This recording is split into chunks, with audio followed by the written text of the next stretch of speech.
Hi, this is a reflection on Lesson 206 in A Course in Miracles. It's a review of Lesson 186 that says, Salvation of the world depends on me. And it talks about having received gifts and being able to give them. And we can't, I think this is the one that says we can't give what we first haven't received. And I think about, what does the salvation of the world mean? What does the word salvation mean? I think I went into this last time, and I think I still feel the same way, that salvation is peace. Salvation is like this sense of freedom that comes with peace. So to me, with the word salvation, those are feeling intertwined. And let's see, I'm going to sit down. So when I think about salvation of the world depends on me, it's such a big statement on the surface, but really it's simple underneath it, because I think of how if each one of us did our own work to come to peace with ourselves, like, and I've talked about this with friends, they can't get over the fact that they think it's impossible, but that kind of thinking makes it impossible.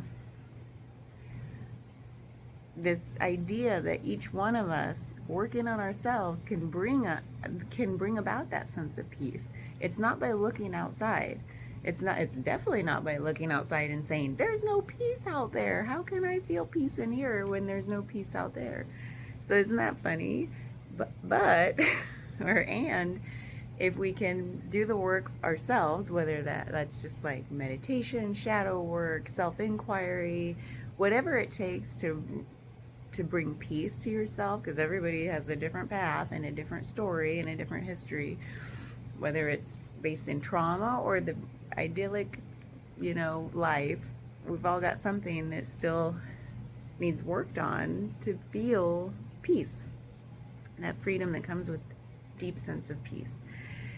If we do that ourselves, each one of us, all 8 billion plus people in the world, what do you know, there'd be peace everywhere. Like, the salvation of the world really does depend on me and you and you and you and you, because if we each did our work, all 8 billion of us, then that's the salvation of the entire world.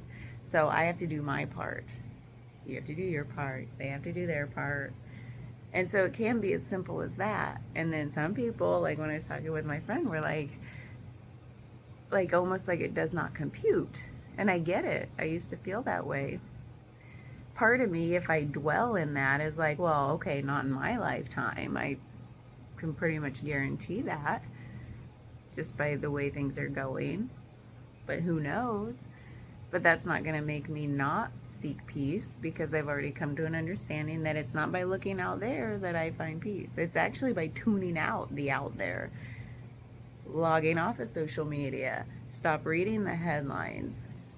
Right? The news is designed to keep our eyeballs. Like, they want your eyeballs. They monetize your eyeballs.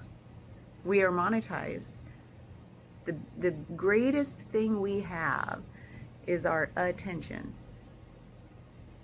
and time, even though time doesn't exist, but let's pretend it does.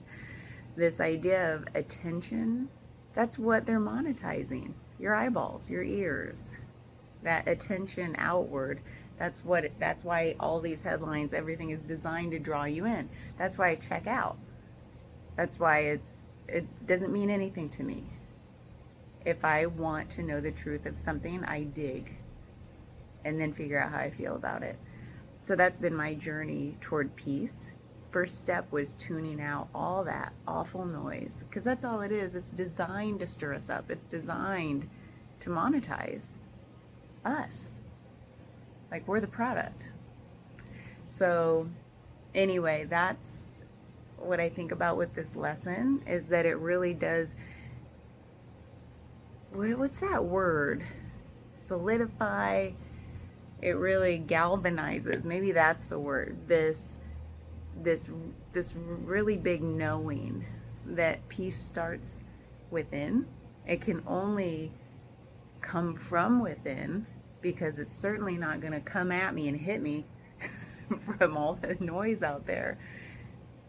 It's not going to shake out the not peace so that peace can come in. It's like peace has to come from in here. And I can only do that by my own work at it. And I call it work, but it's really kind of fun work. It's the good work of like self-inquiry. Every time something doesn't feel right, then I turn toward it and question it and look at it as clearly and honestly as I can. And sometimes that's real hard. Sometimes I'm not so honest with myself. And that means, okay, I'm not quite ready, or I'll distract a little bit. I'll come back to it. I know it's simmering there.